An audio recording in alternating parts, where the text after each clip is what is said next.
Hi everyone. सो इस video में मैं सॉल्व करूंगी class 10th arithmetic progression exercise 5.3 का थर्ड मेन का फोर्थ क्वेश्चन। सो आइए देखते हैं कैसे करना है। सो A3 मतलब थर्ड टर्म आपको गिवन है 15। सो आप इसको क्या लिख सकते हैं, a + 2d = 15। ठीक है, तो यहाँ से आप a की वैल्यू फाइंड कर सकते हैं। तो a = 15 - 2d, this is equation number 1। ठीक है, अब आपको नेक्स्ट क्या गिवन है, S10। यदि हमको a गिवन था तो हम यहाँ पे a की वैल्यू रख देते हैं, d की फाइंड कर लेते हैं, बट यहाँ a नहीं गिवन है। तो हम नेक्स्ट स्टेप की तरफ चलेंगे। S10 ये क्या है, sum of n term. So sum of n term का मतलब क्या होता है, फॉर्मूला पहले तो आपको राइट करना है 2a + n/2 2a + n - 1 × d। ठीक है, सो n की वैल्यू क्या है यहाँ पे 10। सो 10/2 2, a नहीं गिवन है तो आप ऐसे ही लिखिए n is 10 - 1d। ठीक है, एंड सो ये क्या है S10। तो S10 = 10/2, ये कितना हो गया आपके पास 5 एंड 2a + 9d। सो हमारे पास यहाँ से a की वैल्यू क्या आई थी 15 - 2d, तो आप इस इक्वेशन में रख दीजिए 5 in place of a। So 2a की वैल्यू क्या हमने फाइंड की थी 15 - 2d and plus 9d।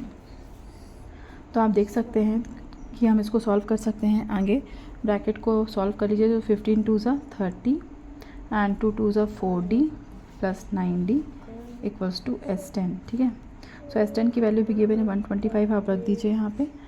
And ये जो 5 है यहाँ पे सेंड कर दीजिए, क्योंकि यहाँ मल्टीप्लाई कर रहा है तो यहाँ पे क्या करेगा डिवाइड। तो यहाँ पे हो जाएगा 13 - 4 + 9 + 5d, 5 × 2 = and 2 is left, 5 × 5 = 25। So 25 = 30 + 5d। तो 30 को आप यहाँ से एंड कर दीजिए, तो ये क्या हो जाएगा माइनस, एंड ये हो जाएगा 5d। तो ये हो जाएगा -5 / 5 = d।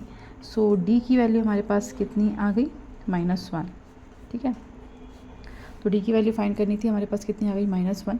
अब फाइंड करनी है A10 की value. So A10 means a + 9d। a की वैल्यू तो हमारे पास नहीं है, तो पहले हमको क्या करना पड़ेगा, इस फॉर्मूले में d की वैल्यू रखना पड़ेगी। तो हम रख के पहले फाइंड कर लें। सो a की क्या वैल्यू आ जाएगी 15 - 2, d की वैल्यू क्या है -1।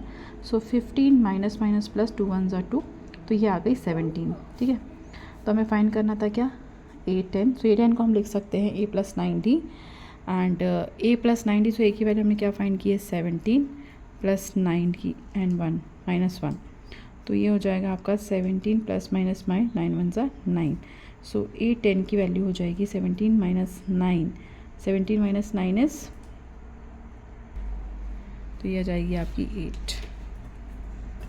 तो A10 की वैल्यू मिल गई, यहाँ से a की वैल्यू मिल गई 17 एंड यहाँ से d की वैल्यू मिल गई।